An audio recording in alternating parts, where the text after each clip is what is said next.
In today's video, I'm going to teach you how to create a new file in Figma.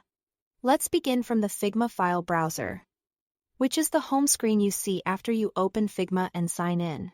On the left, you'll notice the sidebar that organizes your workspace. This is where you choose the location for your new file. If you want a private space to explore ideas or draft designs that only you can see, select Drafts. It's a great place to experiment without affecting any shared projects. If you plan to collaborate, select a specific team project instead. Creating a file inside a team project means your teammates will have access based on the project's permissions and can jump in to review or contribute. Once you've chosen the location, look to the top right corner of the screen. Click the button labeled either +Create or +Design File, depending on your interface. This is your starting point for a fresh canvas. When the menu opens, you'll be prompted to select a file type.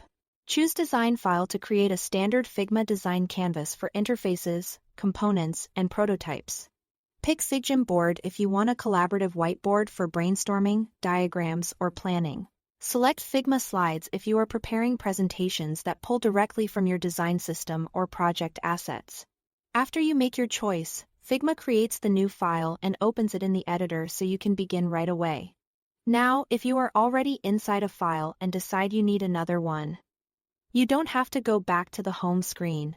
In the top left corner of the editor, click the Figma menu. From there, select File, then New Design File. This instantly opens a fresh design file in a new tab within Figma, keeping your current work untouched and available.